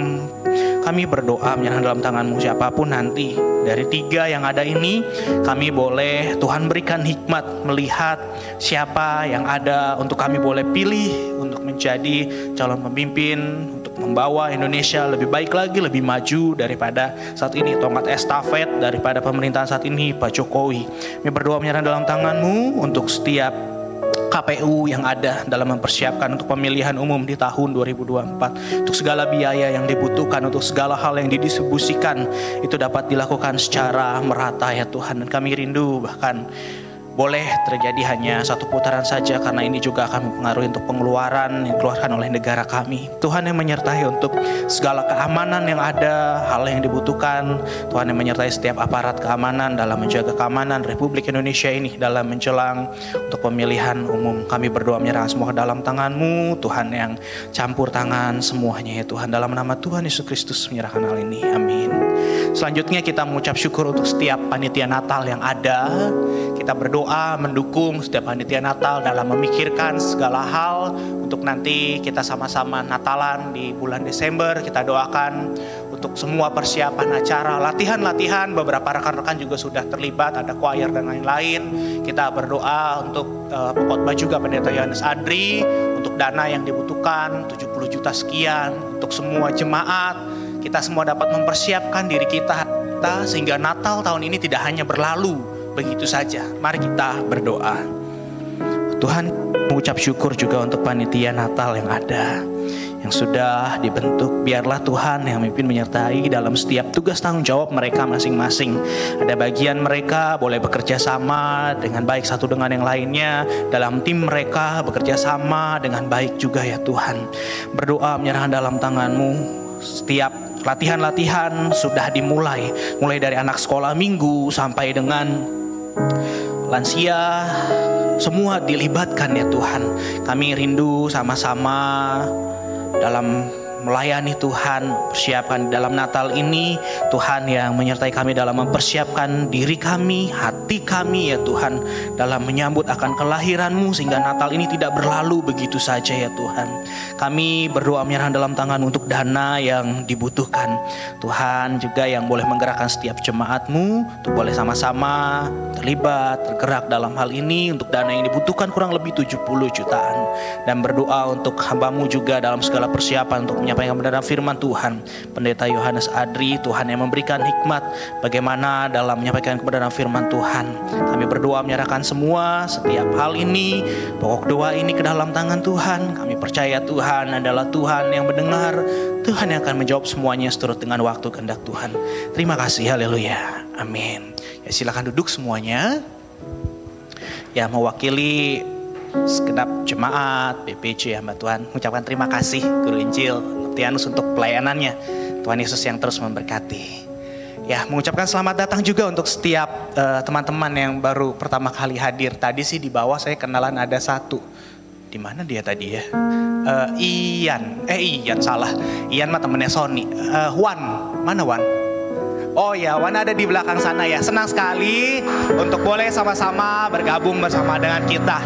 Jika belum memiliki tempat ibadah yang tetap, boleh terus ikut bersama dengan kita dalam ibadah PW ini jam 12 siang. Dan kita semua yang lain boleh sama-sama terus hadir setia di dalam ibadah yang ada. Jika memang kita tidak bisa datang di PW, bukan berarti kita tidak ibadah sama sekali. Bisa datang di KU 1, bisa datang di KU 3 jam 5. Kalau benar-benar kepepet, ya udah baru ikutin YouTube gitu ya untuk ibadahnya. Bukan nonton ya, ikut ibadah, beda gitu ya. Selanjutnya persekutuan doa malam. Mari teman-teman, masih dilakukan secara hybrid. Kita sama-sama boleh datang juga, boleh mengikutinya. Sangat disarankan sebenarnya anak-anak muda juga boleh terlibat di dalam persekutuan doa. Kita bertumbuh bersama bukan hanya dalam wadah PW ini, tapi juga di dalam persekutuan doa malam. Tema kemerdekaan dari ketakutan. Siapa yang tidak takut? Ada yang sedang takut? Nggak ada ya? Wah, luar biasa, nggak ada ketakutan sama sekali anak muda. Terobos semua gitu ya. Bahaya juga. Mari kita sama-sama boleh menghadirinya. Untuk kebaktian minggu depan, 29 Oktober jam 9 dan jam 5, Pendeta Grace Bustami dan KU 2 jam 12, Guru Injil Hadi. Tema pujian atas kebaikan Tuhan. Mari kita sama-sama untuk boleh menghadirinya. Kita ajak teman-teman kita yang hari ini tidak hadir untuk sama-sama datang beribadah. Dan pemberkatan nikah untuk Conto Liu dan pasangannya Caroline pada hari Sabtu 28 Oktober.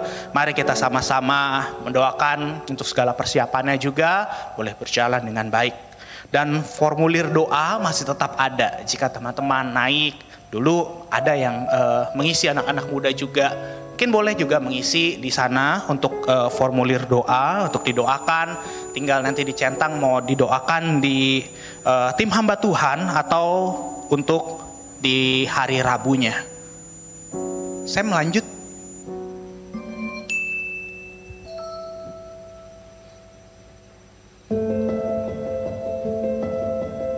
Ini adalah tema kita, firman jadi manusia untuk Natal. Di alam semesta yang gelap dan sepertinya tiada batasnya, cerita kita dimulai. Kisah ini akan membelah kegelapan, membawa cahaya dan harapan. Kisah ini akan membawa kita dari abad ke abad. Mari simaklah. Pada mulanya, Allah berfirman ke alam semesta yang gelap dan tidak berbentuk. Berfirmanlah Allah, jadilah terang. Lalu terang itu jadi. Firman itu melahirkan cahaya, kehidupan, dan keindahan tiada tara. Dari kehampaan yang begitu kelam, bintang dan planet menari-nari, membentuk sebuah panggung di mana seluruh kehidupan kita akan dimainkan. Di alam semesta inilah bumi kita bertumbuh dan menjadi rumah bagi kehidupan seluruh makhluk. Dan tepatnya di Taman Eden, manusia menarik napas untuk pertama kalinya.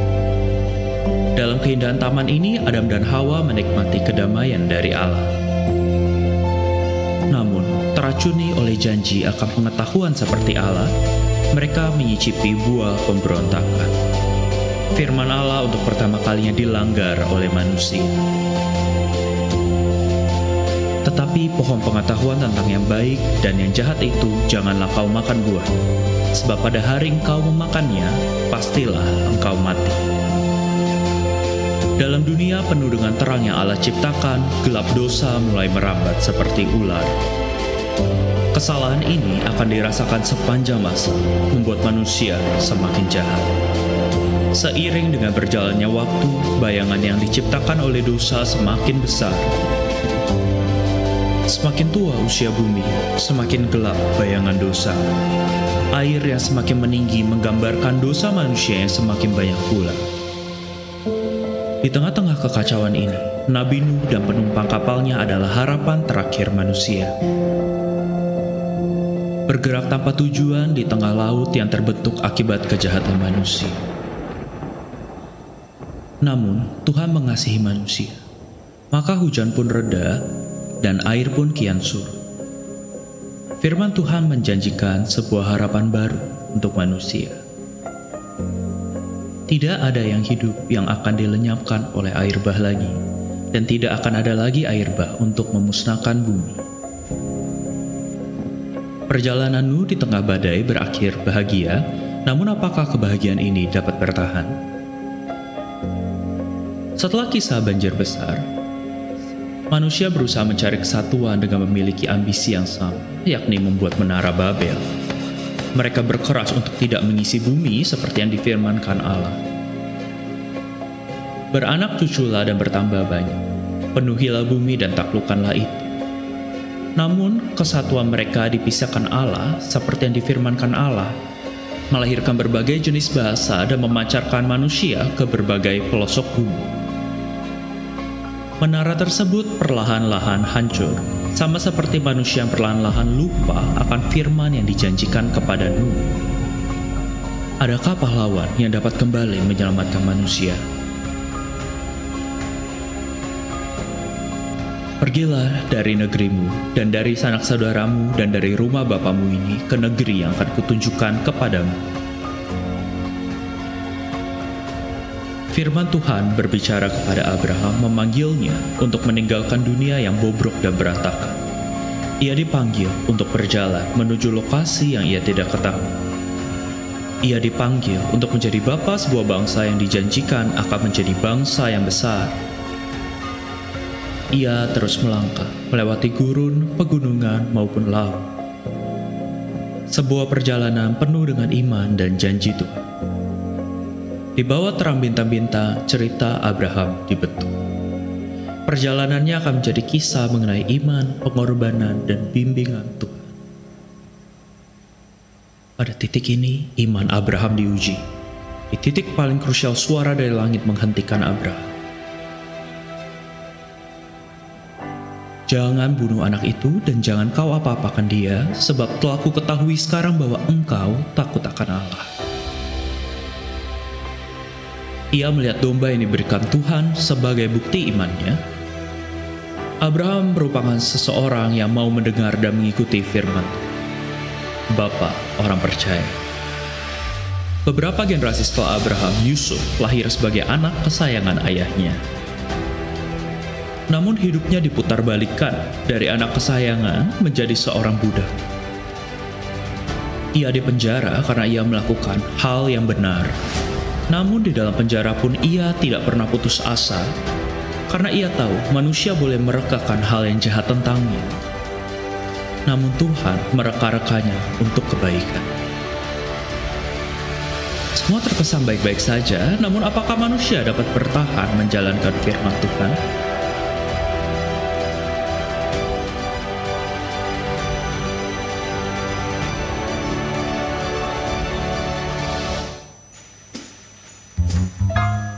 Mari kita sama-sama mempersiapkan untuk nanti 22 Desember Natalan kita di tahun ini. Firman menjadi manusia.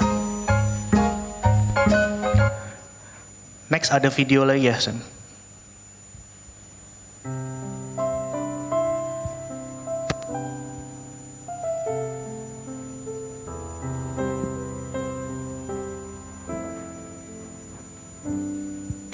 Tahun yang lalu, Tuhan Yesus berkata, "Tuaian memang banyak, tetapi pekerja sedikit."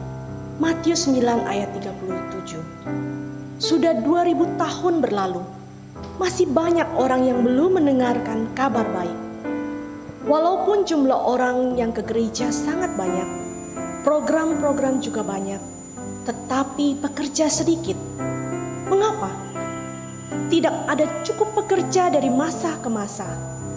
Siapa yang meresponi kebutuhan ini? Gereja Kristen Jakarta merespon panggilan firman Tuhan ini dengan terus mengerjakan pelayanan baik di Yerusalem, yakni kota Jakarta, Yudea, yakni pelayanan ke Kalimantan Barat, Samaria, yakni pelayanan kemitraan dengan lembaga-lembaga misi lain, dan ujung bumi, yakni pelayanan ke STA atau suku terabaikan. Pelayanan STA ini, Departemen Misi Sinode GKJ, sejak 12 tahun yang lalu telah bergerak untuk menjangkau dan yang belum terjangkau dengan cara terus mengutus, terus mengabarkan, terus mempersembahkan melalui kemitraan dengan lembaga misi, menjadi gereja pendukung dan menjadi gereja pengutus bagi para utusan lintas budaya yang melayani di STA. Kita memulainya dari anak-anak, dimulai dari para pendoa, menjadi penggerak, menjadi penyambut, menjadi pengutus, dan menjadi utusan. 10 tahun terakhir ini, Departemen Misi Bidang Keluarga telah menggerakkan anak-anak mengadopsi di dalam doa, dana, dan daya untuk beberapa suku terabaikan. Mengadopsi STA Betawi, Sunda, dan Osing. Juga menggerakkan generasi muda untuk belajar tentang hati Allah bagi STA. Serta melibatkan orang tua sebagai satu kesatuan di dalam mempersiapkan anak-anak mereka menjadi utusan lintas budaya atau ULB. Adapun langkah-langkahnya untuk anak-anak, pertama, pertemuan tiap 3 bulan sekali yang disebut HUMA atau follow up misi anak, dengan mendoakan, menghadirkan para ULB yang melayani di STA, mengumpulkan celengan misi dan mengunjungi anak-anak di STA untuk menyerahkan dana hasil celengan mereka. Kedua, di tahun 2012 mendoakan STA di Taman Mini Indonesia Indah untuk 33 suku yang ada di Indonesia. Mengundang lembaga misi dalam dan luar negeri dengan menghadirkan para utusan lintas budaya untuk didoakan. Ketiga, di masa pandemi 2020, setiap hari Sabtu pagi mendoakan satu STA. Mendoakan satu ULB dan suku yang dilayaninya setiap Sabtu malam di minggu terakhir. Keempat, anak-anak sesinode mendoakan satu STA setiap bulan melalui klip pokok doa misi dan sudah 37 STA yang didoakan. Terakhir, menggerakkan gereja lain untuk terlibat mengadopsi STA melalui doa. Langkah untuk anak muda, di tahun 2011 generasi muda Sinode GKJ melakukan gerakan cinta bangsa dengan nama Arjuna, Arena Juang Teruna Indonesia. Mereka menjangkau teman-teman mereka melalui komunitas sesuai minat dan bakat. Di masa pandemi 2020 mereka belajar melalui kelas KTB Misi, kelas Explore, DMM, Shape, Go Mobilize. Akhirnya mereka menemukan peran mereka sebagai orang Kristen dunia. Orang Kristen yang memandang misi Tuhan bagi dunia sebagai sarana dari pilihan dan prioritas hidupnya. Terakhir, mereka mentaati panggilan mengikuti kelas orientasi misi untuk dibentuk, dan ada 3 orang jemaat GKJ Kartini terpanggil menjadi utusan ke ladang STA. Langkah-langkah untuk orang tua, pertama mengikuti pembinaan misi untuk menyiapkan anak-anak mereka yang punya panggilan menjadi utusan lintas budaya ke STA. Dan yang kedua, terlibat menjadi pendukung doa di dalam komunitas pendukung ULB yang melayani di STA. Departemen Misi sudah 46 tahun terus mendorong, menggerakkan seluruh jemaat terus menjangkau jiwa, baik melalui doa yang diadakan di ibadah minggu dan persekutuan doa tiap hari Rabu pertama, melalui dana dan tenaga. Dalam pelayanan STA ini, GKJ terus menjadi berkat dan contoh bagi lembaga misi, gereja-gereja yang sedang dan yang akan melayani STA, seperti CMI, OMF, WEC, MCI, MD23, Impes Atlanta. Adapun tantangan pelayanan STA adalah belum dimengerti, jangka panjang, mahal, beresiko tinggi, tanpa nama, harus bekerja sama. Dari dulu, para pendiri GKJ mengutamakan misi penginjilan. Mari kita terus jadikan GKJ sebagai gereja yang misioner. Kita sehati doakan agar tantangan pelayanan STA bukan menjadi penghambat, tetapi menjadi kesempatan untuk menyelesaikan amanat agung. Ayo, jemaat GKJ, mari kita bergandengan tangan untuk terus berdoa, terus mengutus, terus mengabarkan, dan terus mempersembahkan. Dengan penyertaan Tuhan, GKJ mempersiapkan ULB atau pekerja yang siap diutus menjadi tenaga utusan lintas budaya yang sehat, tangguh, dan efektif kepada suku terabaikan di Indonesia, baik di dalam negeri ataupun ke luar negeri. Amin.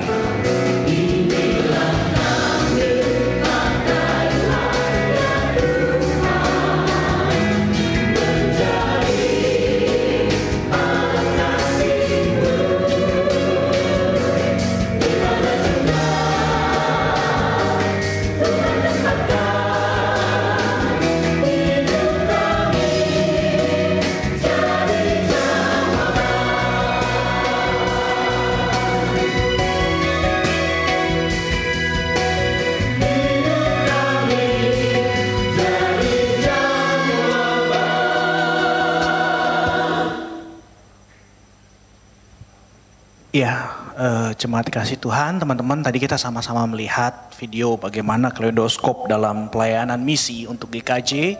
Tuhan yang terus telah pimpin menyertai sampai dengan saat ini ke 46 tahun. Kemarin sama-sama ada pekan misi dan tadi teman-teman melihat berapa biaya yang dibutuhkan untuk pelayanan misi itu.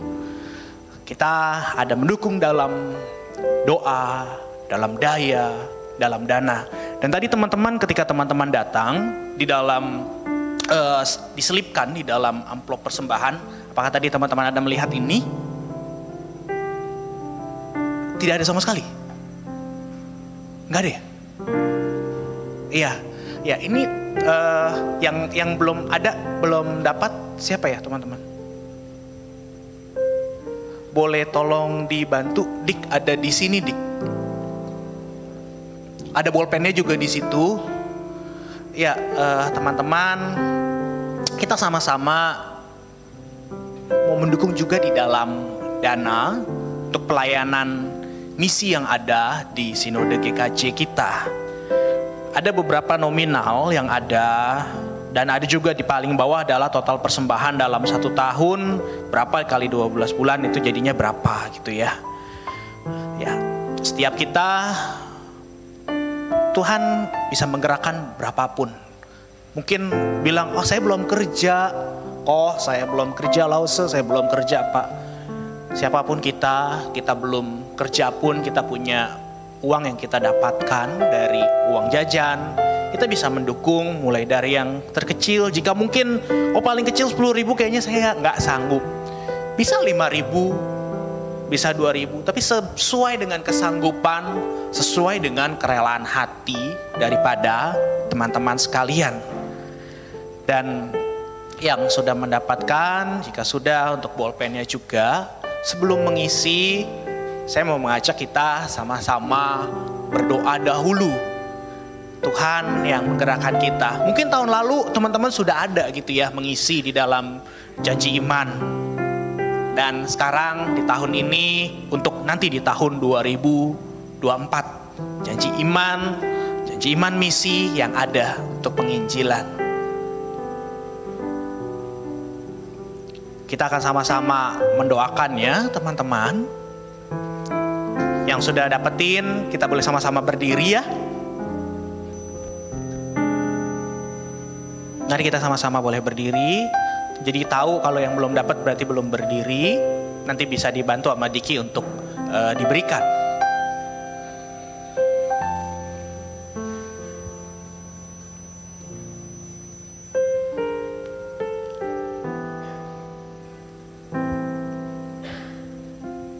Mari kita sama-sama mau berdoa, mudah-mudahan kasih Muse Bobby untuk pimpin dalam doa untuk hal ini.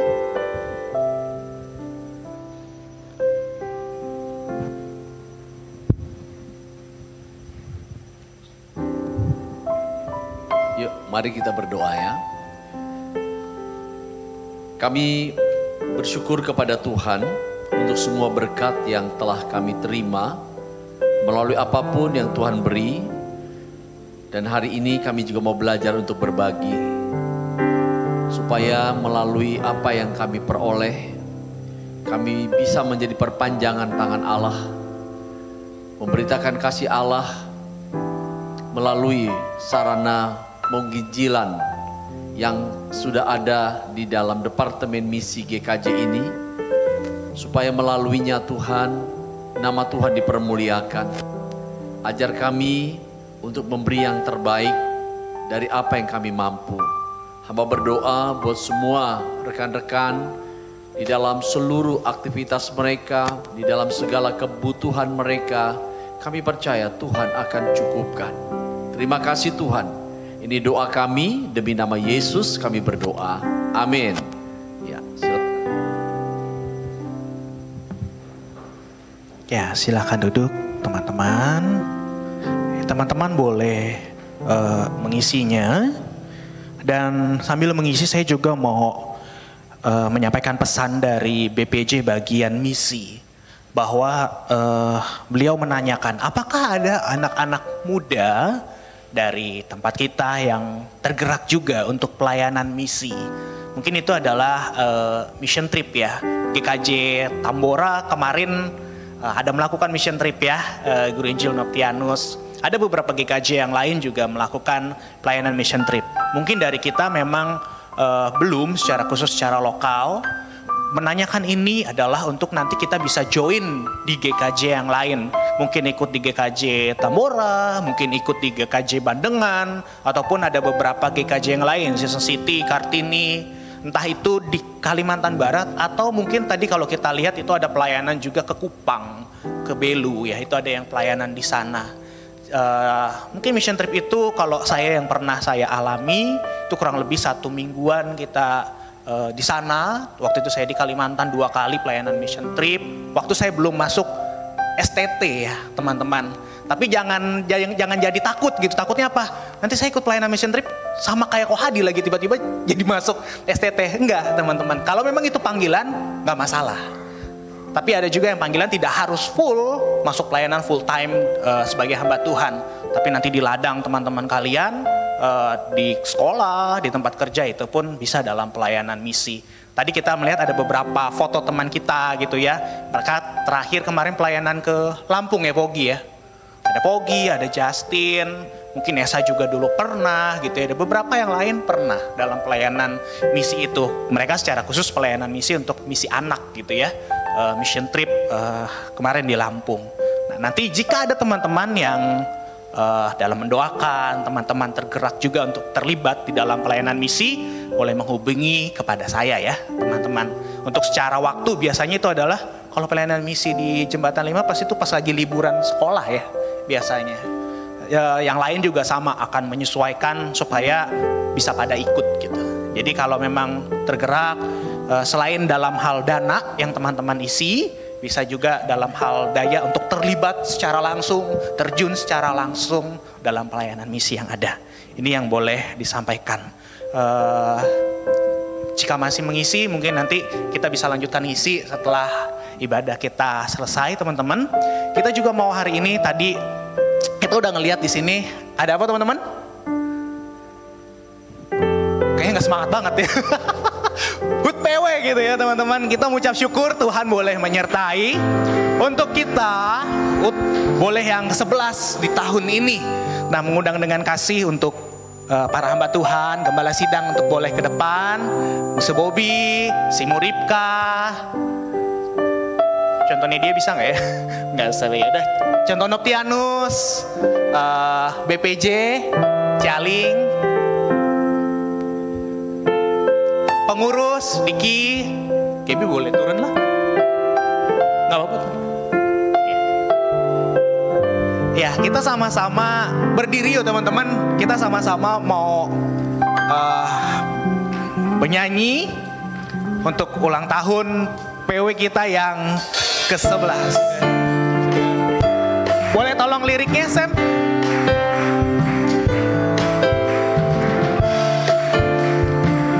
Boleh agak merapat mungkin. Selamat ulang tahun kami ucapkan padamu. Selamat hari jadi, Tuhan Yesus memberkati. Kami selalu berdoa agar kau tetap setia melayani Kristus, Tuhan dan Raja kita. Kami mengucap syukur, Tuhan telah pimpin langkahmu. Mari kita serukan Progressive Worship, selamat ulang tahun. Mari sekali lagi kita nyanyikan dari awal.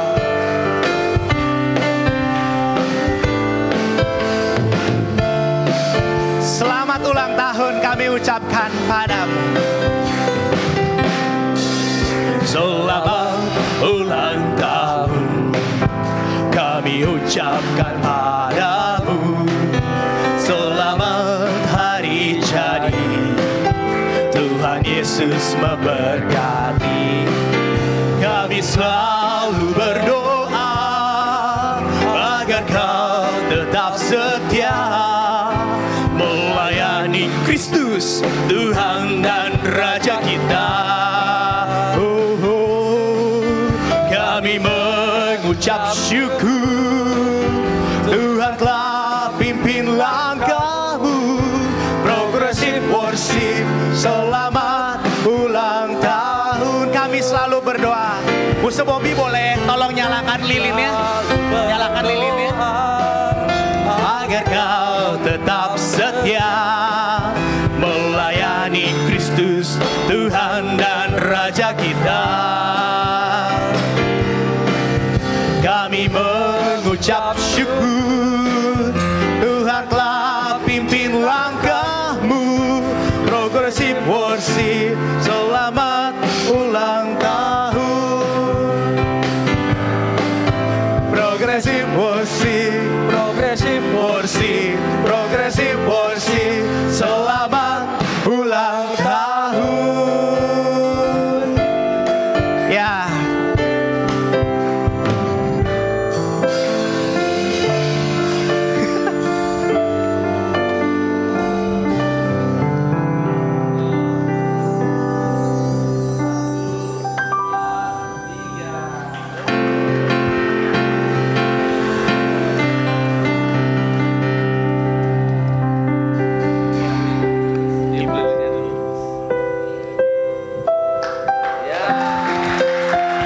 Mudah-mudahan kasih Musa. Mari rekan-rekan kita berdoa ya. Sungguh bangga kami mempunyai Allah yang luar biasa.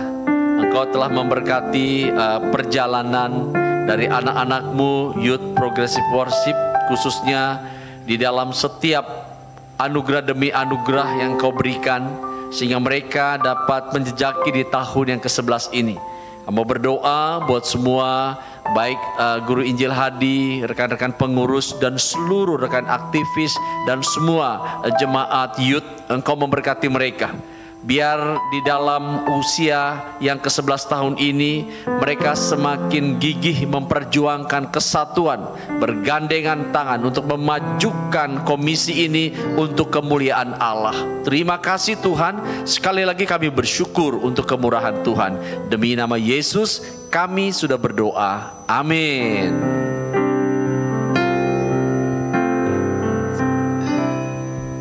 Ya, kita tetap berdiri ya teman-teman. Boleh kembali ke tempat. Terima kasih.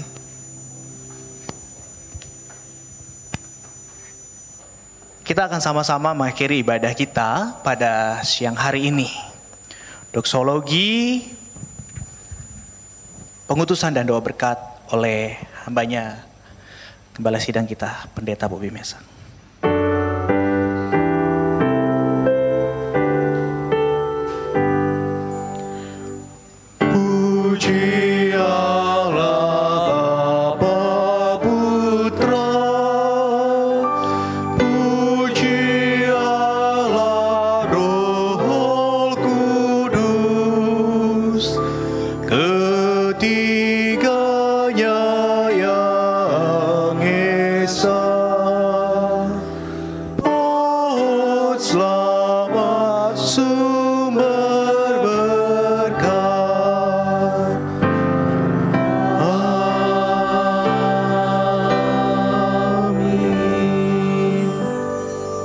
Saudara, kembalilah ke dalam kehidupanmu sehari-hari. Lakukan firman yang telah engkau dengarkan. Alamilah Tuhan di sana. Terimalah berkatnya. Tuhan mengasihi engkau dan melindungi engkau. Tuhan menyinari engkau dengan wajahnya dan memberikan kasih karunia. Tuhan menghadapkan wajahnya kepadamu dan memberikan damai sejahtera. Di dalam persekutuan dengan Roh Kudus, Ia terus memimpin dan memberkati kita semua.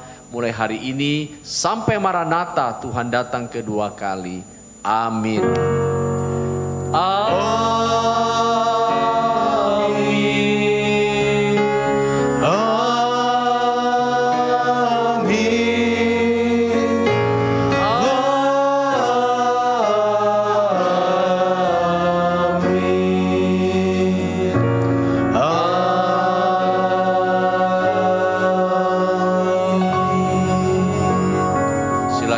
Saat teduh, ibadah selesai, Tuhan Yesus memberkati kita semua.